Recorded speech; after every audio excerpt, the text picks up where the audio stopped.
Hello dear students, कैसे हैं आप। तो आज डिस्कस करेंगे एटॉमिक स्ट्रक्चर का lecture 08 on your channel genius academy Alwar. तो आज का जो टॉपिक है हमारा वो एक्चुअली में जो बोहर्स ने एटॉमिक स्पेक्ट्रम एक्सप्लेन किया था उसी को कंटिन्यू करेंगे अपन। बोर ने जो एटॉमिक स्पेक्ट्रम एक्सप्लेन किया था इमिशन स्पेक्ट्रम, उसमें उन्होंने ये बताया था कि जब भी कोई इलेक्ट्रॉन लोअर एनर्जी लेवल से एक्साइट होकर हायर एनर्जी लेवल में जाता है तो वो तभी जा सकता है जब उसको उतनी एनर्जी मिल जाए जितनी एनर्जी उस गैप के बराबर है।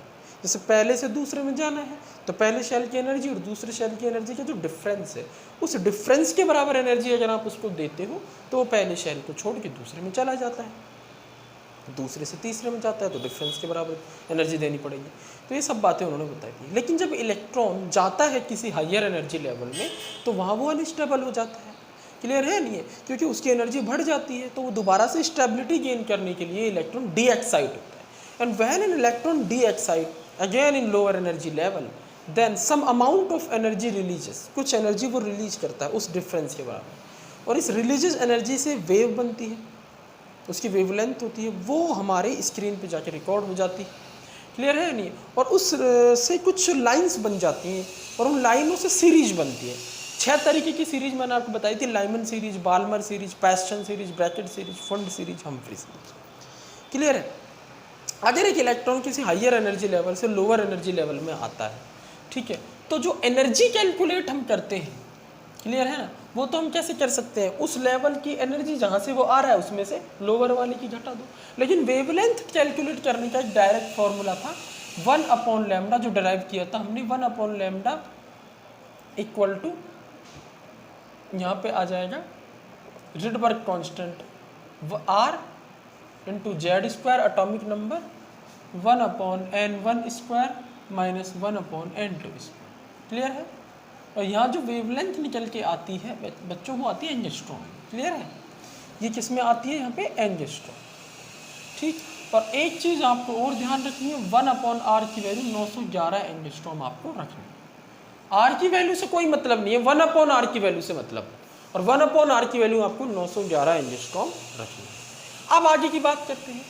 N1 क्या है, वो एनर्जी लेवल जहाँ से इलेक्ट्रॉन आ रहा, जहाँ इलेक्ट्रॉन आ रहा है मतलब लोअर, और N2 क्या है, हाइयर, जहाँ से आ रहा। अब लोअर अगर एक है मतलब कहीं से भी एक में आ रहा है तो लाइमन सीरीज बनती थी, याद आ रहा है। कहीं से भी 2 में आता है तो बाल्मर सीरीज, कहीं से भी 3 में आता है तो पैस्टन सीरीज, कहीं से भी 4 में आता है तो ब्रैकेट, कहीं से भी 5 में आता है तो फंड, कहीं से भी 6 में आता है तो हम्फ्री। ये सब सीरीज बनी थी। ठीक है, अब यहाँ पर अपन बात करते हैं कि एनर्जी लेवल जो है ये अलग अलग है। देखो जरा चेक करते हैं। हम ले लेते हैं सबसे पहले लोअर एनर्जी, सबसे पहले लोअर एनर्जी लेवल, ठीक है। उसके बाद ले लेते हैं ऊपर वाला दूसरा, उसके बाद ले लेते हैं थर्ड, उसके बाद ले लेते हैं फोर्थ, उसके बाद ले लेते हैं फिफ्थ, उसके बाद ले लेते हैं सिक्स, उसके बाद ले लेते हैं 7 एनर्जी लेवल ले ली। उसके बाद एक इन्फिनेटिव लेवल और ले लेते हैं। देखो एक चीज़ आप ऑब्जर्व कर रहे हो कि एनर्जी लेवल जो है घटते जा रहे हैं, पास आ रहे हैं। -13.6 इलेक्ट्रॉन वोल्ट होती है पहले शेल की एनर्जी हाइड्रोजन में, दूसरे शेल की घट के -3.4 रह जाती है, तीसरे शेल की घट के -1.5 रह जाती है, चौथे की घट के -0.85। मतलब ये एनर्जी कंटिन्यूसली घटती जा रही है, तो गैप पास, एनर्जी लेवल पास आते जाएंगे। इसलिए मैंने ये क्लोज दिखाए। आप इनमें सेपरेशन इसी तरह से रखें, ठीक है। चलो अब अपन अलग अलग सीरीज की बात यहाँ पे करने वाले हैं। देखो ये हमारा n की वैल्यू 1 पहला लेवल, ये दूसरा, ये तीसरा, ये चौथा, ये पांचवा, ये छठा, ये सातवां, और ये इन्फिनेटिव लेवल है। सपोज करो इन्फिनेटिव लेवल है लास्ट वाला, ठीक है। तो सपोज करो अगर इलेक्ट्रॉन आता है n2 की वैल्यू 2 से और n1 की वैल्यू 1 में, 2 से 1 में आता है तो कौन सी सीरीज बनेगी, लाइमन सीरीज। लाइमन सीरीज में मैंने आपको बताया था कि n1 की वैल्यू 1 रहेगी, n2 की वैल्यू 2, 3, 4, 5 और इन्फिनेटिव तक। यानी इलेक्ट्रॉन कहीं से भी एक में अगर डी एक्साइट हो जाता है तो डी एक्साइटेशन से क्या होगी, एनर्जी रिलीज करेगा वो वेव के फॉर्म में, वेवलेंथ के फॉर्म में, ठीक है। तो ये वेव जाकर के रिकॉर्ड हो जाएगी स्क्रीन पर, वहाँ पर क्या बन जाएगी, एक लाइन बन जाएगी। ऐसे बहुत सारी लाइनें एक, यानी जब इलेक्ट्रॉन डी एक्साइट होकर पहले वाले एनर्जी लेवल में आएगा तो केवल एक लाइन थोड़ी ना बनेगी, 2 से पहले वाले में एक लाइन बनेगी, 3 से पहले में भी तो आ सकता है, 4 से पहले में भी तो आ सकता है। तो बहुत सारी लाइनें बनेगी, डिस्क्रीट लाइंस बोलते हैं इनको अपन। इन लाइनों से एक सीरीज बन जाएगी जिसको लाइमन सीरीज, इस बारे में पिछले वीडियो लेक्चर में बताया था, थोड़ा सा रिवाइज करा दिया। ठीक है, 3 से 1 में आ जाएगा हमारे पास। अच्छा एक चीज़ और, अब हमारे पास देखो एक टर्म आती है first line of Lyman series. First line of Lyman series, Lyman series की पहली लाइन कब बनती है? जब n1 की वैल्यू 1 हो और n2 की वैल्यू क्या हो 2, मतलब इलेक्ट्रॉन को 2 से 1 में आना पड़ेगा। 1 में आ रहा है तो दैट मीन्स लाइमन सीरीज बन ही रही, और 2 से 1 में आ रहा है तो पहली लाइन बन जाएगी। लाइमन सीरीज में बहुत सारी लाइनें हैं ना भाई, एक सीरीज कैसे बनती है? बहुत सारी लाइनों से। क्लियर है? हर लाइन एक वेव को बता रही होती है। ठीक है, तो पहली लाइन जो बनेगी, पहली वेव जो आएगी वो आएगी जब 2 से 1 में आएगी, दूसरी लाइन आएगी जब 3 से 1 में आएगा, सेकंड लाइन है ये। ठीक है, अच्छा जब इलेक्ट्रॉन 4 से 1 में आएगा तो तीसरी लाइन जो है एमिट हो जाएगी, 5 से 1 में आएगा चौथी हो जाएगी। तो ऐसे सभी एनर्जी लेवल से वो 1 में आता जाएगा। लास्ट जो लाइन हमें मिलेगी वो मिलेगी जब इन्फिनेटिव से 1 में। फर्स्ट लाइमन सीरीज ऐसे मिलेगी। ठीक है, और जो लास्ट मिलेगी हमें, last line of Lyman series, ये कब मिलेगी? जब n1 1 रहेगा और n2 इन्फिनेटिव। दिख रहा है ये आपको बोर्ड? n2 क्या रहेगा? इन्फिनेटिव। इन्फिनेटिव लेवल से 1 में आ जाए तो लास्ट लाइन बन जाएगी, दूसरे से 1 में आ जाए तो पहली, बीच वाली लाइन आपको पता ही है। ठीक है, तो ये हो गई हमारी लाइमन सीरीज, ये वाली सीरीज लाइमन सीरीज। ठीक है, और ये यूवी लाइट में फॉल करती है ये सीरीज। अच्छा अब अपन बात करते हैं बाल्मर सीरीज की। अच्छा एक चीज़ और, आप कैलकुलेट कर सकते हो पहली लाइन, जो लाइमन सीरीज की पहली लाइन है, इसकी वेवलेंथ कैलकुलेट कर सकते हो। इसकी वेवलेंथ कैलकुलेट कर सकते हो, lambda, first line of Lyman series की। ठीक है, कैसे कैलकुलेट करेंगे? फॉर्मूला लगा के देखेंगे अपन, 1/λ इक्वल टू आर जेड का स्क्वायर, 1 का स्क्वायर लेंगे, एटॉमिक नंबर हाइड्रोजन की बात चल रही है। ठीक है, 1 अपॉन हाइड्रोजन स्पेक्ट्रम पढ़ रहे हैं, n1 का स्क्वायर, n1 कहाँ आ रहा है? कहाँ आना है? 1 में आना है, तो 1 का स्क्वायर माइनस n2 कहाँ से आना है? 2 से, 2 का स्क्वायर। आ रही कहानी समझ में? तो 1/λ क्या हो जाएगा? r 1/1 माइनस 1/4, तो 3/4 हो जाएगा, 3/4 हो जाएगा। क्लियर हो रही है कहानी? ठीक है, अब इसको क्या लिख सकते हैं अपन? लैम्डा इक्वल टू क्या लिख सकते हैं अपन? 4/3 इंटू 1/r, क्या देख लो, 4/3 इंटू 1/r। 1/r को मैंने क्या बोला था? 911 एंगस्ट्रॉम। ठीक है, तो यहाँ पर लैम्डा की वैल्यू क्या आएगी?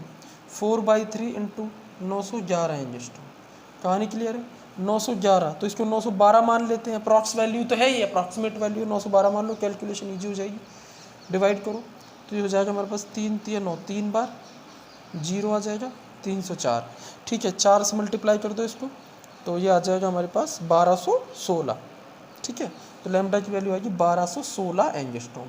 यानी पहली लाइन जो होगी, यानी जब इलेक्ट्रॉन 2 से 1 में आएगा तो एनर्जी रिलीज होगी, वेव बनेगी, उस वेव की वेवलेंथ 1216 एंगस्ट्रॉम। ठीक है, यानी लैम्डा जो आएगी फर्स्ट लाइन की वो 1216 एंगस्ट्रॉम, यानी ये आएगी 1216 एंगस्ट्रॉम। कहानी क्लियर है? अब दूसरे की कैलकुलेट कर लेना, तीसरे की बढ़ती जाएगी, सॉरी घटती जाएगी, वेवलेंथ घटेगी। क्यों? सबसे कम एनर्जी गैप यहाँ है तो वेवलेंथ सबसे ज़्यादा है। आपको पता है ना, एनर्जी वेवलेंथ के इन्वर्सली प्रोपोर्शनल होती है। ठीक है, तो सबसे कम एनर्जी गैप ये रहा, 2 से 1 वाला, ये एनर्जी गैप कम है। भाई ये एनर्जी गैप तो बहुत ज़्यादा हो गया ना, इन्फिनिटिव से लेकर यहाँ तक का गैप तो बहुत ज़्यादा हो गया। तो यहाँ से जब इलेक्ट्रॉन आएगा डी एक्साइट होकर पहले में, तो ज़्यादा एनर्जी की वेव निकलेगी, तो वेवलेंथ उसकी कम आएगी, तो लास्ट वाले की वेवलेंथ सबसे कम आएगी। तो वो आखिरी वेवलेंथ हम चेक कर लेते हैं, लास्ट वाले ट्रांजिशन से जो वेवलेंथ आएगी वो क्या आएगी। ठीक है, ये क्लियर हो गया। चलो लास्ट वाले की चेक कर लेते हैं, लास्ट वाले की चेक कर लेते हैं। ठीक है, तो लास्ट वाले की last line of Lyman series, last line of Lyman series, इसकी वेवलेंथ चेक कर लेते हैं। तो इसकी वेवलेंथ क्या बनेगी? लैम्डा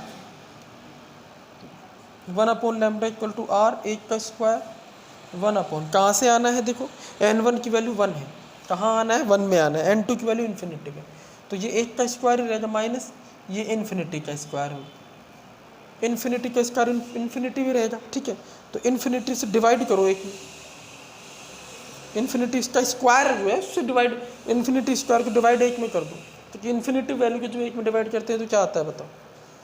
0 आता है, तो ये तो 0 हो गया। तो 1/λ क्या आया? r। ठीक है, इंटू 1 माइनस 0, तो यानी r ही रह गए कहानी समझ में आ रही है? तो लैम्डा क्या हो गया 1/r, लैम्डा की वैल्यू आएगी 911 एंगस्ट्रॉम। ये नीचे ये लाइमन सीरीज की सबसे बड़ी वेवलेंथ, सॉरी सबसे छोटी वेवलेंथ, यानी लास्ट लाइन क्या है ये 911 एंगस्ट्रॉम। कहानी समझ में आई? लैम्डा आएगी 911 एंगस्ट्रॉम। ओके, इस तरह से कैलकुलेट कर सकते हैं। तो 1216 से लेकर 911 एंगस्ट्रॉम के बीच की रेंज रहती है वेवलेंथ की लाइमन सीरीज में, और ये रेंज यूवी लाइट की होती है, इसलिए यूवी लाइट में फॉल कर रही है। अच्छा नेक्स्ट बताओ, नेक्स्ट कौन सी सीरीज है? नेक्स्ट कौन सी सीरीज? ठीक है ना, ये 911 लिख देता हूँ। नेक्स्ट सीरीज कौन सी है कि जब इलेक्ट्रॉन डी एक्साइट होकर के 3 से 2 में आ जाए, 4 से 2 में आ जाए, कहीं से भी 2 में आ जाए, अगर कहीं से भी 2 में आ जाए, समझ में आ रही है कहानी? तो कौन सी सीरीज बनती है? बाल्मर सीरीज बनती है। और बाल्मर सीरीज में n1 की वैल्यू 2 रहती है और n2 की वैल्यू 3, 4, 5 दैट इन्फिनिटिव। पहली लाइन कौन सी होगी बाल्मर सीरीज की? First line of Balmer series 3 से 2 में आ जाए, last line of Balmer series infinitive से 2 में आ जाए। क्लियर है कहानी एकदम? अच्छा नेक्स्ट कौन सी है बाल्मर के बाद? पैस्चन सीरीज। पैस्चन में क्या होगा? कहीं से भी 4 से 3 में आना है फाइनल, कहीं से भी 3 में आना। ठीक है, तो ये कौन सी हो जाएगी? पैस्चन। ये विजिबल लाइट में फॉल करती है, एनर्जी डिक्रीज हो जाएगी ना। देखो यूवी की एनर्जी सबसे ज़्यादा होती है, वेवलेंथ सबसे कम, विजिबल की जो एनर्जी होती है वो कम हो जाती है, तो एनर्जी लेवल कम हो गया, वेवलेंथ बढ़ जाएगी। 4000 से 8000 एंगस्ट्रॉम के बीच में पड़ेंगी ये लाइन। ये 900 देखो 1216 से 911 एंगस्ट्रॉम पड़ रही है, इस तरह से ये ज़्यादा वेवलेंथ पे पड़ेंगी, एनर्जी अब कम है यहाँ पे। तो पैस्चन में क्या ध्यान रखना है आपको? n1 की वैल्यू क्या रहेगी हमारे पास? 3, और n2 की वैल्यू क्या रहेगी हमारे पास? 4, 5 ऐसे इन्फिनिटी। नेक्स्ट है ब्रैकेट। ब्रैकेट में क्या होगा? 5 से 4, 6 से 4, 7 से 4, इन्फिनिटी से 4, ये हो जाएगी ब्रैकेट। ठीक है, पता ही है आपको। उसके बाद कौन सी पड़ी? फुंड। फुंड में क्या होगा? फुंड में हमारे पास 7 से 6, 6 से 7, 6 से 5 सॉरी, 7 से 5, इन्फिनिटी से, ये हो जाएगी हमारी फुंड सीरीज। और लास्ट हम्फ्री। हम्फ्री में क्या होगा? 7 से 6 आएगा, इन्फिनिटी से 6 आएगा, ये हम्फ्री। हम्फ्री। आप वेवलेंथ निकालना सीखे जो किसी भी सीरीज की किसी भी लाइन की वेवलेंथ आप निकाल सकते हो। You can calculate wavelength of any line of any series, of any line, I again repeat, any line of any series, किसी भी लाइन की निकाल सकते हो। एक चीज हो, आपसे कई बार ये और पूछ सकता है लाइमन सीरीज की सेकंड लाइन, मतलब समझ, सेकंड लाइन मतलब n1 1 है, n2 क्या है? 3, 2 नहीं है, 2 से 1 में आ जाए तो पहली लाइन बनेगी। लाइमन सीरीज की जो सेकंड लाइन है उसकी वेवलेंथ बताओ, निकाल लेंगे सर, फॉर्मूला सामने। एनर्जी बताओ, निकाल लेना hc/λ, जो वेवलेंथ है उसको डिवाइड कर देना hc से, और hc यूज मत करना, इलेक्ट्रॉन वोल्ट में आ जाएगी एनर्जी आपकी। इलेक्ट्रॉन वोल्ट में अगर एनर्जी चाहिए आपको तो hc की जगह क्या यूज करना? 12375/λ, लैम्डा एंगस्ट्रॉम में रखना है यहाँ पर। ठीक है, और ये 12375 ये किस में आ जाइए? इलेक्ट्रॉन वोल्ट में। अगर जूल में पूछ रहा तो इलेक्ट्रॉन वोल्ट में निकाल लो, फिर उसको जूल में कन्वर्ट कर लो, शिकायत मैंने अर्ग में कन्वर्ट कर लो। अच्छा, और क्या पूछ सकता है? वेवलेंथ, एनर्जी, और क्या पूछ सकता है? और आपसे वेव नंबर पूछ सकता है, वेव नंबर होती है 1/λ। आपसे फ्रीक्वेंसी पूछ सकता है, फ्रीक्वेंसी क्या होती है? c/λ। मतलब लैम्डा से कितना कुछ निकल सकता है। देखो लैम्डा से एनर्जी निकल जाएगी उस वेव की, वेव नंबर निकल जाएगी, वेव फ्रीक्वेंसी निकल जाएगी। ध्यान है ना, फ्रीक्वेंसी। एक मिनट, c/λ गलत नहीं था, c/λ। फ्रीक्वेंसी क्या होती है? वेवलेंथ का उल्टा होती है, c/, ये स्पीड ऑफ लाइट है। स्पीड ऑफ लाइट पता ही है आपको, 3 × 10⁸ 6 मीटर पर सेकेंड। ठीक है, और h क्या होता है? 6.626 × 10⁻34 जूल × सेकेंड। ये डाटा यूज कर लो। ठीक है, वैसे h तो यहाँ यूज करना है तो उसको यूज करने की जरूरत नहीं, आप सीधा h की जगह ये रखो, बट यहाँ तो आपको c की वैल्यू रखनी पड़ेगी ना, तो ये 3 × 10⁶ मीटर पर सेकेंड रख देना, आपका आंसर आ जाएगा वेवलेंथ। लैम्डा लेकिन मीटर में लेना, लैम्डा को एंगस्ट्रॉम में मत लेना, मीटर में चेंज कर लेना, 10⁻10 मीटर होता है एक एंगस्ट्रॉम में। तो ये सारी कहानी चलती रहेगी। ठीक, तो आई होप यहाँ तक क्लियर हुआ। अब आगे क्या बातें करने वाला हूँ? देखो आगे की जो बातें हैं वो है नंबर ऑफ स्पेक्ट्रल लाइन या नंबर ऑफ ट्रांजिशंस कितने होते हैं, total number of spectral line कैसे निकालते हैं। बड़ा अच्छा टॉपिक है ये भी। टोटल नंबर ऑफ लाइंस पूछ सकते हैं, कई बार कंपटीशन में आ जाता है question. Total number of spectral line क्या होती है, या टोटल नंबर ऑफ लाइंस कैसे निकालते हैं, how we calculate total number of spectral lines और टोटल नंबर ऑफ लाइंस। तो देखो जरा check,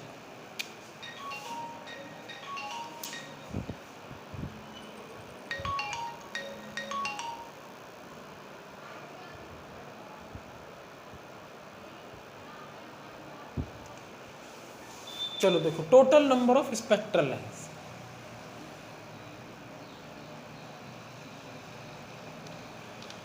total number of spectral lines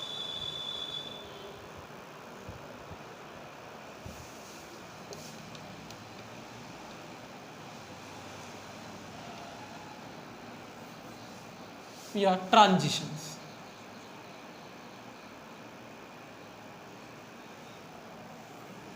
total number of spectral lines या ट्रांजिशंस, इसका क्या मतलब, देखो जरा चेक करो।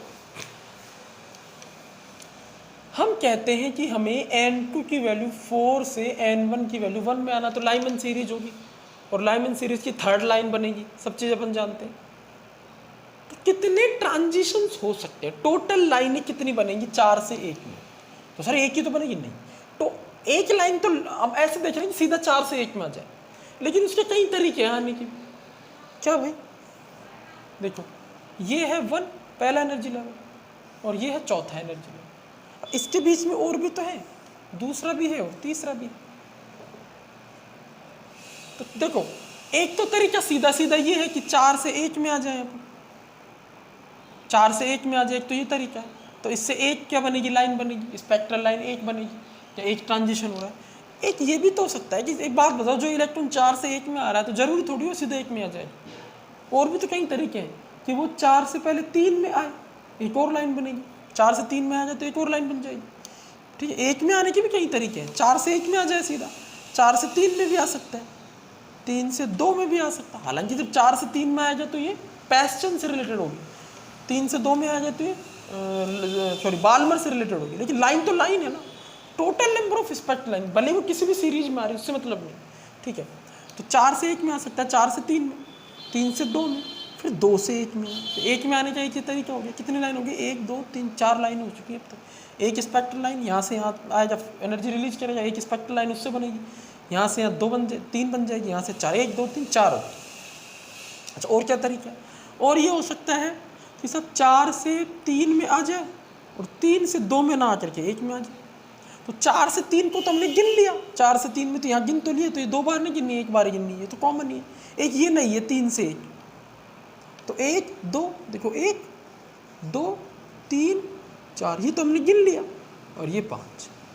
अच्छा और क्या पॉसिबिलिटी है, कुछ समझ आ रहा है? तो 4 से 1 में आ लिया, 4 से 3 में आ गए, 3 से 1 में आ गए, 3 से 2 में आ गए, 2 से 1 में आ गए, फिर 3 से 1 में भी आ गए। एक और रह गया, 4 से 2 में आ जाए, फिर 2 से 1 में आ जाए, ये भी तो हो सकता है। 4 से पहले 2 में आ जाए, 3 में ना आकर के, फिर 2 से 1 में आ जाए। तो ये तो हम 2 से 1 में तो गिन चुके हैं पहले ही, देखो यहाँ से यहाँ पहले आ चुका है। 4 से 2 ये नया है, तो ये 6 हो गए। और कोई तरीका, 6 spectral lines. Total spectral lines क्या है, कितनी आ रही है बोलो, 6 आ रही है। या टोटल ट्रांजिशंस कितने आ रहे हैं, 6 आ रहे हैं। ये एक ही बात। अच्छा साहब, तो ये तो चलो समझ में आ गया, लेकिन अगर मान लो n2 की वैल्यू 5 दे दे और n1 की वैल्यू 1, तो बड़ी प्रॉब्लम हो जाएगी। 5 लेवल बनाओ यहाँ, फिर यहाँ से यहाँ, फिर यहाँ से यहाँ, यहाँ 15 लाइनें आती हैं, तो ऐसे तो बहुत मुश्किल हो जाएगा कैलकुलेट कर। 6 से दे दिया तो और भी ज़्यादा लाइनें आएंगी। तो ऐसे में क्या करें, फिर ऐसे में एक फॉर्मूला है जो आपको यूज करना, ट्रिक इसकी मैं बता देता हूँ। डायरेक्ट ट्रिक क्या है इसकी, जैसे 5 से 1 में आना है, बहुत सारी लाइंस बनेगी। डायरेक्ट ट्रिक क्या है इसकी, ठीक है। डायरेक्ट ट्रिक ये है कि आपको n1 और n2 पता होनी चाहिए, तो पता ही है मैं कहाँ से कहाँ आ रहा है, तो आप इस फॉर्मूले को यूज़ कर लेना, टोटल स्पेक्ट्रल लाइन निकालने का फॉर्मूला बराबर n2 माइनस n1, मतलब डिफरेंस लेना जहाँ से आ रहा है और जहाँ आ रहा है उसका, फिर इसको मल्टीप्लाई करना n2 माइनस n1 और फिर इसमें एक जोड़, मतलब डिफरेंस लेके फिर डिफरेंस में एक जोड़ के मल्टीप्लाई कर दो। समझ में नहीं आया? n2 माइनस n1 जहाँ से आ रहा है, माइनस जहाँ आ रहा है, इंटू जहाँ से आ रहा है, जहाँ आ रहा है +1 अपॉन 2। ये फॉर्मूला चेक कर लेते हैं इसमें, ये कितनी उम्मीदों पर खरा उतरता। ठीक है, यहाँ देखो, यहाँ लगाओ इस फॉर्मूले, तो टोटल लाइन फॉर्मूले से कितनी आई, n2 कितना है देखो चेक करो, 4 माइनस कहाँ आना है 1 में, 4 माइनस 1 + 1 अपॉन 2, ये हो जाएगा 3, 4 माइनस 1 3 + 1 4 अपॉन 2 6। मैच कर रहा है आंसर, ठीक है मैच कर रहा है। अच्छा यहाँ लगा के देखो, यहाँ लगा के देख लो, टोटल लाइन का फॉर्मूला 5 माइनस 1, 5 माइनस 1 + 1 अपॉन 2, तो ये हो जाएगा 4 इंटू 4 में 5 अपॉन 2, सॉरी 10 लाइन, 15 नहीं 10 लाइन है। कितनी लाइन आई, 10 लाइन। क्लियर हो रहा है एकदम। तो इस तरह से टोटल स्पेक्ट्रल लाइन अपन यहाँ से निकाल सकते हैं, नोट कर लो इसको, वेरी वेरी इंपॉर्टेंट फॉर्मूला।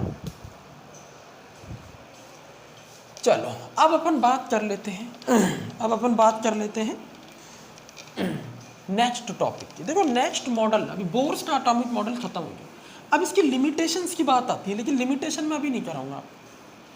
पहले मैं आगे के मॉडल समझा देता हूँ, उसके बाद लिमिटेशन क्लियर होगी अच्छे से। डायरेक्ट लिमिटेशन करा देते हैं टीचर, सही नहीं है, पहले आगे के मॉडल समझ लो, नहीं तो आपकी लिमिटेशन कैसे समझ में आएगी। एक बात बताओ, बोहर ने अपना मॉडल 1911 में दिया था, उसके बाद सॉरी 1913 में दिया था, उसके बाद 1915 ने अपना सोमरफील्ड ने अपना मॉडल दे दिया, सोमरफील्ड ने अपना मॉडल 1915 में दे दिया। तो इन्होंने कुछ कमी रखी होगी, तो एक कमी बन गई, एक लिमिटेशन बन गई, सोमरफील्ड ने एक लिमिटेशन बता दी। उसके बाद फिर वेव नेचर आई थी जो डे ब्रॉगली ने दी थी, फिर हाइजेनबर्ग अनसर्टेनिटी प्रिंसिपल आया था जो वर्नर हाइजेनबर्ग ने दिया था।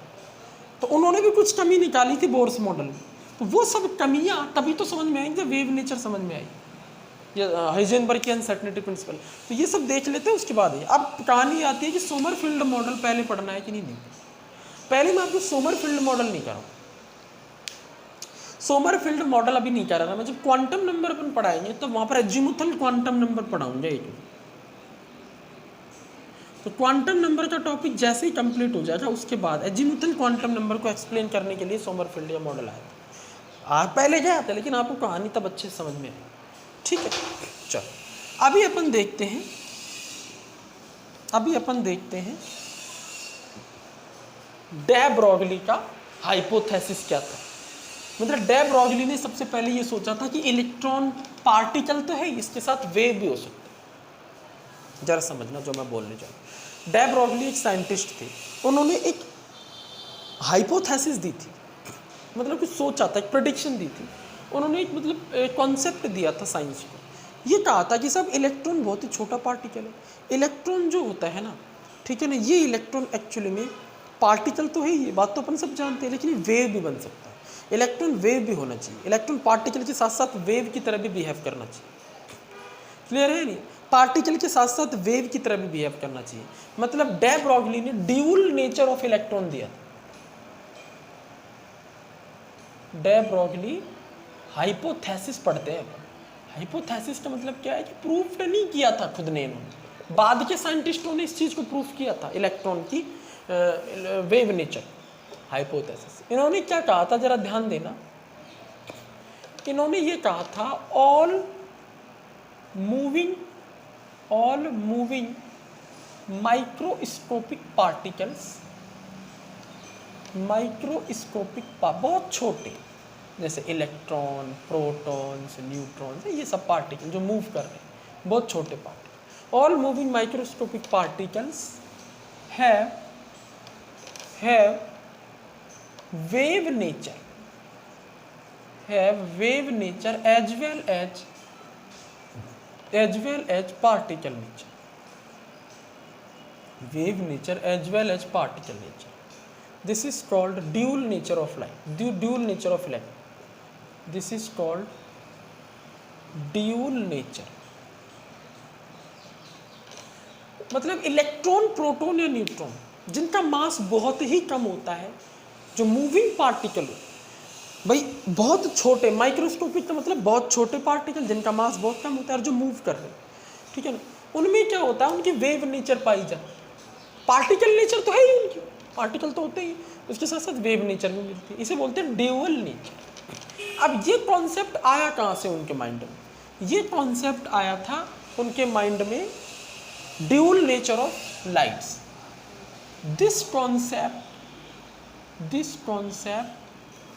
Arise in de Broglie mind. De Broglie के माइंड में कॉन्सेप्ट कहाँ से आया?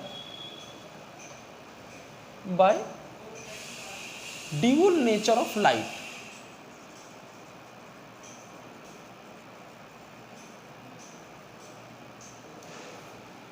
मतलब देखो, लाइट जो होती है, लाइट, इसकी भी दो तरीके की नेचर होती है। एक होती है इसकी वेव नेचर, भाई लाइट वेव है, ये तो सभी जानते हैं, वेव नेचर। लेकिन इसकी पार्टिकल नेचर भी होती है लाइट की, पार्टिकल नेचर। और वेव की particle nature, this nature given by light की पार्टिकल नेचर मैक्स प्लांक ने दी थी। इट इज गिवन, ये तो ऑलरेडी पहले से ही पता है अपन को कि वेव ही होता है, लाइट वेव की तरह ही होती है, लेकिन पार्टिकल की तरह भी लाइट होती है, इसके बारे में सबसे पहले बताया था। It is given by max Planck. अरे कहानी समझ में आ रही है?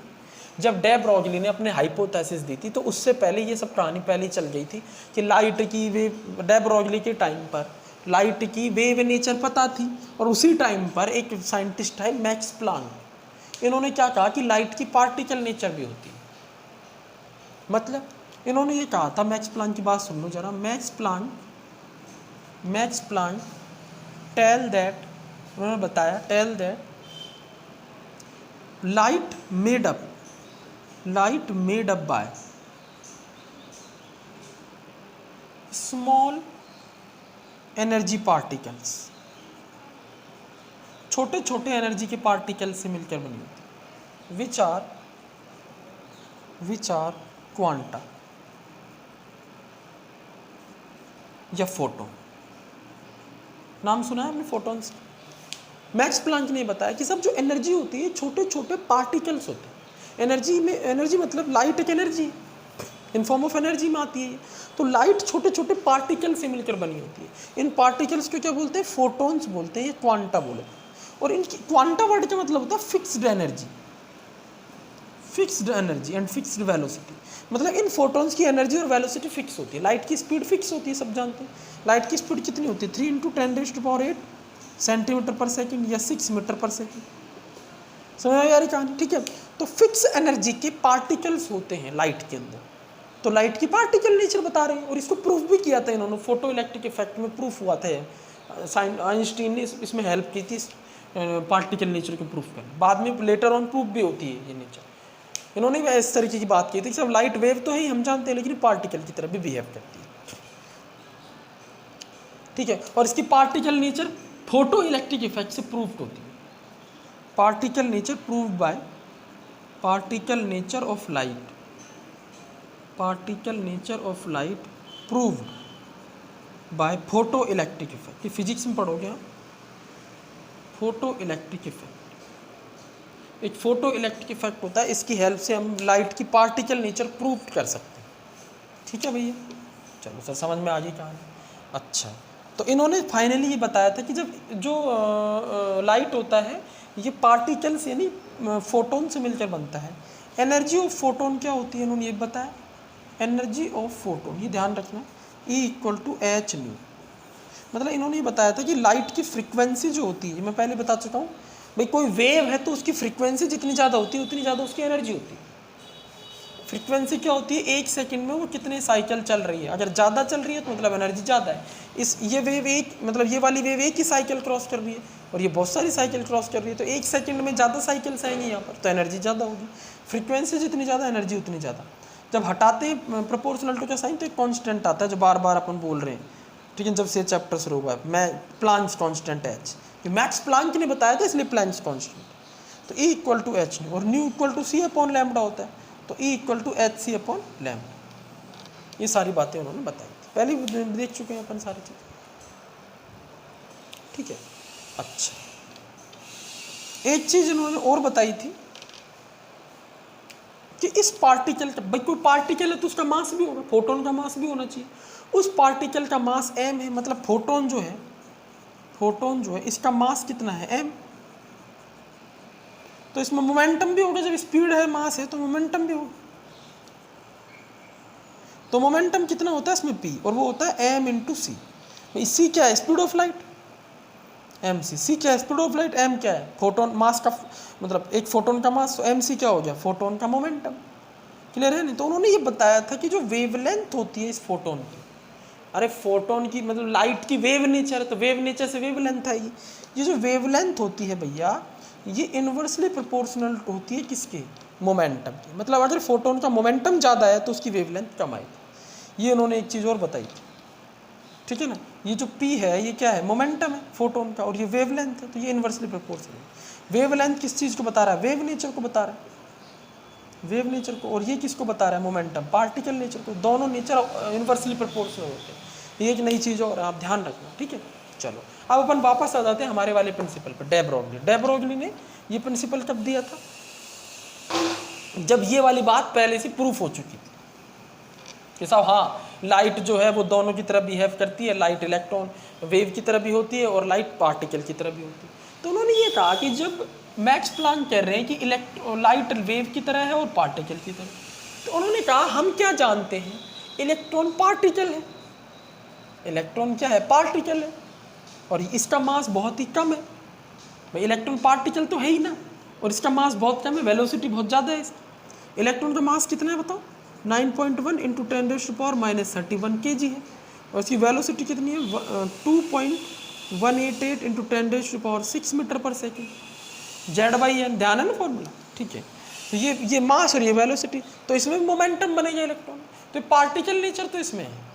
अब मास भी है, वेलोसिटी भी है, तो मास बहुत कम है, वेलोसिटी बहुत ही ज़्यादा है। फोटोन में भी तो ये होता है, फोटोन का मास बहुत कम होता है, वेलोसिटी बहुत ज़्यादा होती है। स्पीड की लाइट की लाइट ऑफ स्पीड होती है, यहाँ पर स्पीड की लाइट के बराबर, लाइट की स्पीड के बराबर चलता है यहाँ पर फोटोन। ये स्पीड भी तो लाइट की स्पीड के बराबर ही है, लगभग 100 गुना ही तो कम है भाई। वो 10⁸ मीटर पर सेकेंड में आती है, यहाँ 10⁶ मीटर, बहुत ज़्यादा स्पीड है इसकी। तो इसमें भी कहीं ना कहीं वेव नेचर आ जाएगी, ऐसे इन्होंने ये चीज़ सोची। तो इलेक्ट्रॉन में वेव नेचर होनी चाहिए, प्रूफ नहीं किया है, डोंट प्रूफ नहीं किया था। अच्छा, तो ये एक हाइपोथेसिस है, एक मतलब एक कॉन्सेप्ट है जो ये देखे गए थे साइंस, और ये कॉन्सेप्ट बाद में प्रूव्ड हो गया था, तो इसको भी मान लिया गया। किसने किया, this concept given by de Broglie, given by जो दिया था, given by de Broglie was proved later on, बाद में was proved by Davisson and Germer. Davisson and Germer नामक दो साइंटिस्ट थे, इन्होंने एक एक्सपेरिमेंट किया था। क्या किया था, एक्सपेरिमेंट जो इन्होंने किया था, वो किया था इन्होंने डिफ्रैक्शन ऑफ इलेक्ट्रॉन करके देखा। इन्होंने डिफ्रैक्शन किया था किसका, इलेक्ट्रॉन। डिफ्रैक्शन क्या होता है सर, किसी वेव का अपनी छाया की तरफ मुड़ना, इतना ध्यान रखो। हमारी जो छाया बनती है ना, इसमें भी डिफ्रैक्शन का हाथ होता है, ठीक है। तो इलेक्ट्रॉन भी छाया बनाता है, मतलब इलेक्ट्रॉन भी छाया की तरफ मुड़ता है, इलेक्ट्रॉन में भी डिफ्रैक्शन होता है। ये एक्सपेरिमेंट किसने किया था, डेविसन जर्मर ने। सर ये एक्सपेरिमेंट पढ़ाओगे नहीं, ये हमारे सिलेबस में नहीं है, बस ध्यान रखो कि डेविसन जर्मर ने। भाई जो व्यक्ति कह रहा है कि सब इलेक्ट्रॉन की वेव नेचर होनी चाहिए, पार्टिकल तो यही, तो वो अगर कोई चीज़ कह रहा है तो बाकी के साइंटिस्ट इस चीज़ को प्रूफ करने में लग जाएंगे ना, उनका भी तो नाम होगा, ठीक है। तो डेविसन जर्मर ने प्रूफ करने में लग गया है, सक्सेसफुल हो गए। एक्सपेरिमेंट किया, डिफ्रैक्शन ऑफ इलेक्ट्रॉन, इलेक्ट्रॉन का डिफ्रैक्शन करा के देखा इन्होंने, क्योंकि डिफ्रैक्शन लाइट का होता है, मतलब वेव का डिफ्रैक्शन होता है। डिफ्रैक्शन सिर्फ वेव का होता है, पार्टिकल का नहीं होता। तो अगर इलेक्ट्रॉन वेव है, इन्होंने क्या सोचा, अगर इलेक्ट्रॉन वेव है तो इसका डिफ्रैक्शन होना चाहिए, तो हो गया डिफ्रैक्शन ऑफ इलेक्ट्रॉन। इलेक्ट्रॉन का डिफ्रैक्शन उन्होंने करके दिखाया था, इलेक्ट्रॉन डिफ्रैक्शन दिखाता है, तो इससे पता चला कि हाँ वेव नेचर होती है इलेक्ट्रॉन, और इससे वेव नेचर प्रूव्ड हो गई। पार्टिकल नेचर तो ऑलरेडी थी इलेक्ट्रॉन में, वेव नेचर में। तो इलेक्ट्रॉन का भी ड्यूल नेचर होता है, क्लियर हुआ? ये था हमारा डे ब्रोगली का हाइपोथेसिस। अब अपन बात करते हैं कि डे ब्रोगली ने ये बताया था कि अगर मूविंग पार्टिकल बहुत माइक्रोस्कोपिक होगा तभी उसकी वेवलेंथ कैलकुलेट कर सकते हैं। बाकी कुछ बातें और बताएं। अगर मान लो वो मूविंग पार्टिकल क्रिकेट की बॉल हुई या भागता हुआ कोई इंसान हुआ, तो उसका भी तो मास है। हम अगर भाग रहे हैं, क्रिकेट की बॉल को हम फेंक रहे हैं किसी स्पीड से, m मास की बॉल है, उसको किसी स्पीड से फेंक रहे हैं, तो उसमें भी तो मोमेंटम बनेगा साहब।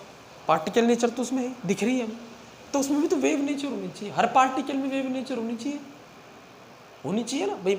पार्टिकल में पार्टिकल नेचर तो है, किसी चीज़ में पार्टिकल नेचर तो है, तो वेव नेचर भी होनी चाहिए। अगर वो मूविंग है, क्रिकेट की बॉल को फेंको आप किसी स्पीड से तो मूवेबल हो जाएगी, तो उसमें होनी चाहिए। तो क्या उसकी वेवलेंथ कैलकुलेट कर सकते? हम भाग रहे, हमारी भी वेवलेंथ होनी चाहिए फिर, तो क्या हमारी वेवलेंथ कैलकुलेट कर सकते? तो डे ब्रोगली ने क्या बताया, जो पार्टिकल बड़े होते हैं, ज़्यादा होता है जिनका मास, उनकी वेव नेचर बहुत कम हो जाती है, या उनकी वेवलेंथ इतनी कम हो जाती है कि उसको कैलकुलेट नहीं कर सकते। ये मैं करके दिखाऊंगा आपको। पहले इसकी जो अजम्पशन है वो सुन लो। If moving particle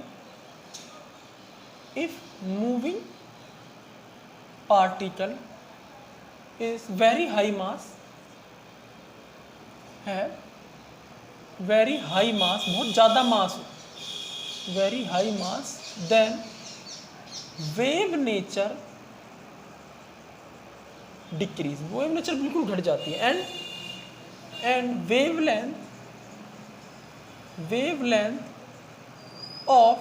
wavelength of this particle, इस पार्टिकल की जो वेव बनेगी उसकी वेवलेंथ वेरी वेरी स्मॉल है, very small. This wavelength can not be measurable, इस वेवलेंथ को हम किसी चीज के से मेजर नहीं कर पाएंगे। This wavelength can't be major,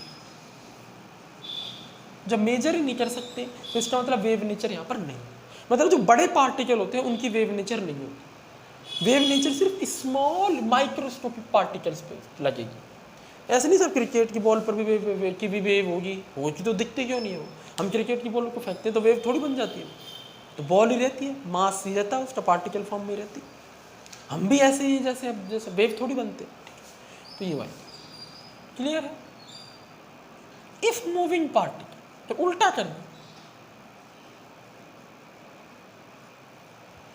if moving particle है वेरी लेस मास, बहुत कम मास, इलेक्ट्रॉन का मास कितना कम होता है, बहुत कम होता है, देन फिर वेव नेचर आने के चांस बढ़ जाए, देन वेव नेचर इंक्रीज हो जाए, एंड लैम्डा, जो वेवलेंथ की value lambda can be observe या मेजरेबल, लैम्डा को मेजरेबल, क्योंकि लैम्डा बढ़ जाएगी, लैम्डा बहुत ज़्यादा आएगी, और जब बहुत ज़्यादा आएगी तो उसको मेजर कर सकते। ठीक है, तो इसको मैं आपको प्रूफ करके दिखाता हूँ, मतलब वैल्यू रख के दिखाता हूँ। अब डे ब्रोगली का फॉर्मूला क्या है? ठीक है, डे ब्रोगली हाइपोथेसिस जो है उसका फॉर्मूला कैसे आता है? तो उन्होंने ये कहा, डे ब्रोगली ने, मास ऑफ इलेक्ट्रॉन m मान लेते हैं, वेलोसिटी ऑफ इलेक्ट्रॉन क्या है, ये v मान लेते हैं,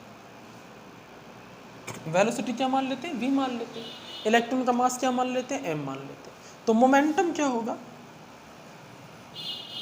p हो जाएगा, p equal to m v, momentum p हो जाएगा, मास इनटू वेलोसिटी। क्लियर है? तो इन्होंने बताया था भाई मोमेंटम क्या चीज़ है, पार्टिकल नेचर को बता रहा है मोमेंटम मतलब पार्टिकल नेचर। ठीक है, तो उन्होंने बताया था जो वेव नेचर होगी वो पार्टिकल नेचर की अपोजिट है। देखो, अगर मान लो मास ज़्यादा है तो पार्टिकल नेचर क्या आएगी, ज़्यादा आएगी, तो वेव नेचर कम हो जाएगी, और मास कम है तो मोमेंटम कम बनेगा, वेव नेचर बढ़ जाएगी। इलेक्ट्रॉन का मास बहुत कम होता है, मोमेंटम कम बनेगा, वेव नेचर बढ़ेगी। ठीक है, तो कहने का मतलब ये है कि वेव नेचर और पार्टिकल नेचर इन्वर्सली प्रोपोर्शनल है। तो उन्होंने ये बताया कि जो सीधी सी कहानी ये बताई कि जो लैम्डा होता है वो इन्वर्सली प्रोपोर्शनल टू होता है उसके मोमेंटम। ये बहुत इंपॉर्टेंट इक्वेशन, ये आपको ध्यान रखना। वेवलेंथ जो होती है किसी वेव की, डे ब्रोगली वेवलेंथ बोलते हैं इसको, डे ब्रॉडली वेवलेंथ, मतलब जो पार्टिकल वेव बन जाता है उसकी वेवलेंथ डे ब्रॉडली वेवलेंथ है। कौन से पार्टिकल वेव बनते हैं? मूविंग पार्टिकल, लेकिन जिनका मास क्या हो, बहुत ही कम, बड़े पार्टिकल नहीं बनते। अभी क्रिकेट की बॉल और इलेक्ट्रॉन लेकर के हम दिखाएंगे। तो लैम्डा प्रोपोर्शनल टू 1/p होता है। ये कौन सी नेचर है? पार्टिकल नेचर है। मोमेंटम तो पार्टिकल नेचर को बताता है। भाई अगर कोई पार्टिकल है तो उसका मास होगा, तो तभी तो उसमें मोमेंटम बनेगा।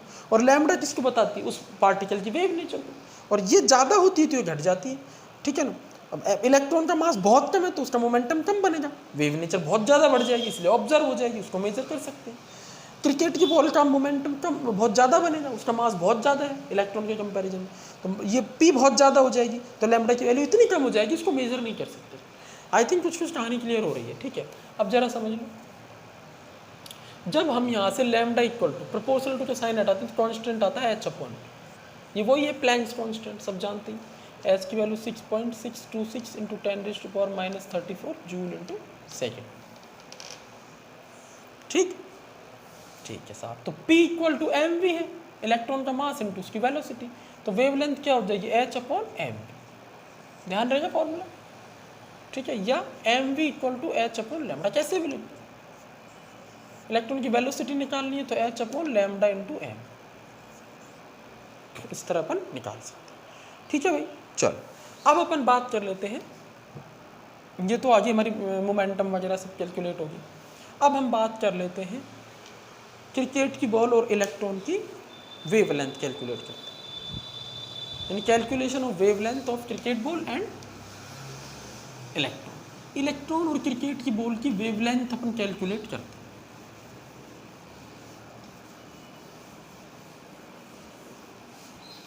उसके बाद लास्ट प्रिंसिपल पढ़ेंगे, हाइजेनबर्ग अनसर्टेनिटी प्रिंसिपल, ठीक है। तो यहाँ मैं लिख देता हूँ क्रिकेट बॉल, एक क्वेश्चन बना के दे देता हूँ मैं आपको, कैलकुलेट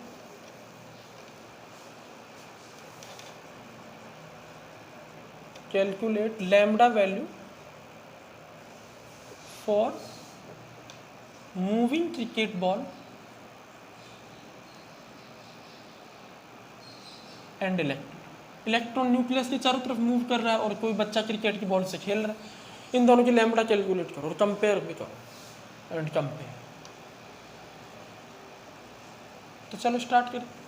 देखो क्रिकेट की बॉल इधर लिख देता हूँ और इधर इलेक्ट्रॉन लिख, ठीक है। क्रिकेट की बॉल का मास कितना है? सपोज करो 20 ग्राम की, कितना दिया होगा चेक देख लेता हूँ।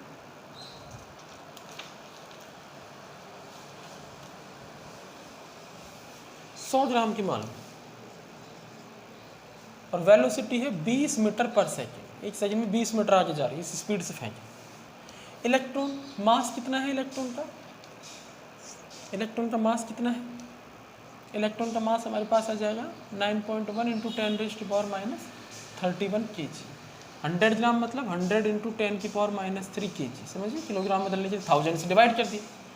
अच्छा, वेलोसिटी कितनी होती है? 2.188 इंटू 10⁻6 मीटर पर सेकेंड।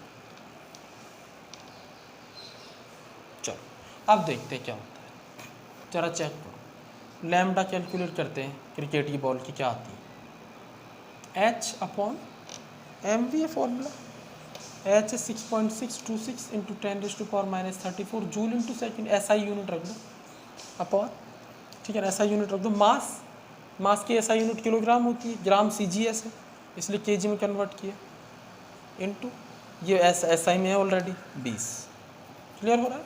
यहाँ कैलकुलेट करेंगे, इसी फॉर्मूले में रखेंगे 6.626 इंटू 10⁻34 अपॉन मास है 9.1 इंटू 10⁻31 kg में दिया हुआ है पहले से, इंटू वेलोसिटी है 2.188 इंटू 10⁻6। यहाँ जब अपन सॉल्व करेंगे तो ये आएगा 3 पॉइंट, कैंसिल करके आप देख लो, ये आएगा हमारे पास 3.313, इसका हाफ हो जाएगा। कैसे? देखो ये दोनों जो जीरो हैं,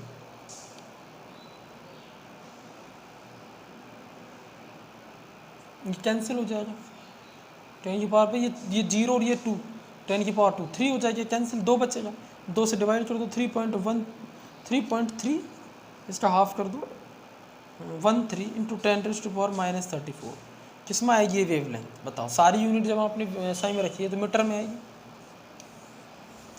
सोचो कितनी कम है ये, 3.313 इंटू 10⁻⁻34। इसको अगर अपन लिखें तो ये एक्चुअली में इसको अपन ऐसे लिख सकते हैं 0.03313, है ना, सॉरी 0.0000000, 34 बार 33 बार एक इधर शिफ्ट करना पड़ेगा, 33 बार लगा के फिर 313 लिखोगे, यानी बहुत ही कम, very very small wavelength. So can't measure, कोई ऐसे डिवाइस नहीं है जिससे ये मेजर हो सके, can't measure. So wave nature disappear, यहाँ वेव नेचर नहीं दिखाई देगी, वेव नेचर डिसेबल हो जाएगी। एनेबल और डिसेबल समझते हो ना, डिसेबल्ड हो जाएगी, वेव नेचर डिसेबल्ड हो जाएगी, नहीं दिखी। कुछ है, कुछ वेवलेंथ है, लेकिन इतनी कम है कि उसको वेवलेंथ को अपन मेजर नहीं कर सकते। लेकिन जब अपन बात करते हैं इलेक्ट्रॉन जैसे माइक्रोस्कोपिक पार्टिकल की जो घूम रहा है किसी इस स्पीड से, ठीक है, तो इसकी वेवलेंथ आती है लगभग 3.2 एंगस्ट्रॉम, अप्रॉक्सीमेट वैल्यू बता रहा हूँ।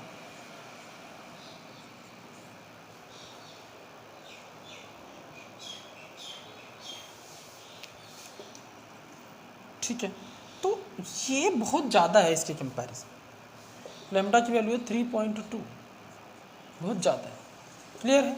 इसको मेज़र कर सकते हैं, वेरी हाई, कंपेयर करो, वेरी हाई है, can be measurable, can be measure. So wave nature enabled, मतलब यह वेव नेचर दिखेगी, क्लियर हुआ। तो नोट कर लो इसको। तो ये था आज का हमारा topic, day Broglie hypothesis. Next video lecture में अपन देखेंगे। अब आज के टॉपिक से हमें एक नई चीज़ पता चली, इलेक्ट्रॉन पार्टिकल नहीं है, सिर्फ पार्टिकल तो है, इसके अलावा वेव भी है। कुछ फिनोमिनाज में पार्टिकल की तरह बिहेव करता है, कुछ में वेव की तरह बिहेव करता है। उसके बाद नेक्स्ट वीडियो लेक्चर में अपन हाइजेनबर्ग का अनसर्टनिटी प्रिंसिपल देखेंगे। वो क्या कहेगा, वो कहेगा जो माइक्रोस्कोपिक पार्टिकल इलेक्ट्रॉन के जैसे घूमते रहते हैं एटम में, तो घूमते वक्त एक्यूरेटली और साइमल्टेनियसली, एक्यूरेटली मतलब एकदम सही, और साइमल्टेनियसली का मतलब है एक के बाद एक, उसकी वेलोसिटी और उसकी पोजीशन नहीं निकाल सकते। अगर आप इलेक्ट्रॉन की वेलोसिटी निकालते हो तो पोजीशन नहीं निकाल पाओगे, पोजीशन निकालते हो तो वेलोसिटी। बड़ा अच्छा कॉन्सेप्ट है, इसको नेक्स्ट वीडियो लेक्चर में लेके सोमरफील्ड मॉडल के बारे में थोड़ा सा बताएंगे, फिर स्टार्ट करेंगे quantum mechanical model of atom, जिसमें क्वांटम नंबर्स का कॉन्सेप्ट अपन स्टार्ट करेंगे। Thank you.